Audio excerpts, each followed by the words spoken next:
So the big thing is that it's coming in such quick succession. So actually, I was talking to the Met Office yesterday, and this storm alone, we might not have named because it is set to be powerful, but nowhere near as strong as yesterday's storm. So the wind's about 20 miles an hour less, but it comes exactly one day after Storm Isha, which means everything is susceptible. So think about the power lines that haven't come down, the trees that could fall, that could come down. So that is the problem, that it's coming in such quick succession. So warnings-wise, it's most of the country that is covered by a warning.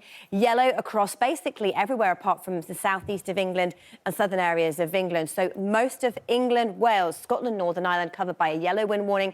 It is the far north of Scotland that has an amber wind warning, and it starts this afternoon, all night tonight. That's when we see the peak, and it lasts into tomorrow as well. So it is all day tonight and into tomorrow, and again tonight is set to be the peak. So it's the risk of trees coming down yet again onto these £1 million for her breakthrough in physics. She discovered the very first pulsar stars, and she's used it to help young females in science to make sure they can make their own breakthroughs as well. So yes, that is where this storm is named, and here's the all-important details. So we are having, yet again, another named storm. So this is the satellite image from yesterday. That's Storm Isha that is now cleared away. But a more massive area of cloud. This is Storm Jocelyn arriving from the west as we speak. So it's set to get worse as we head through the day. Warnings in force, yellow ones for wind across most of the country, away from the south. That's gusts of 60 to 70 miles an hour, 80 in the amber warning area. But also...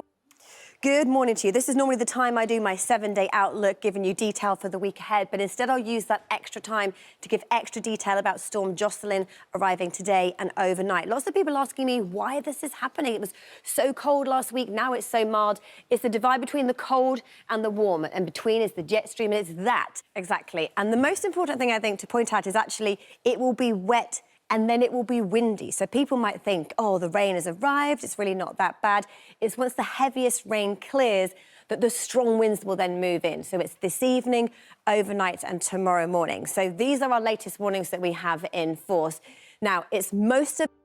Good morning to you. Storm Isha cleared yesterday. Now Storm Jocelyn is arriving across the UK. It's undergone explosive cyclogenesis, meaning it's deepened rapidly thanks to a powerful jet stream driving it in from the Atlantic. And it is set to bring with it strong winds and heavy rain, but the winds are the main issue. So warnings in force from midday, 4 o'clock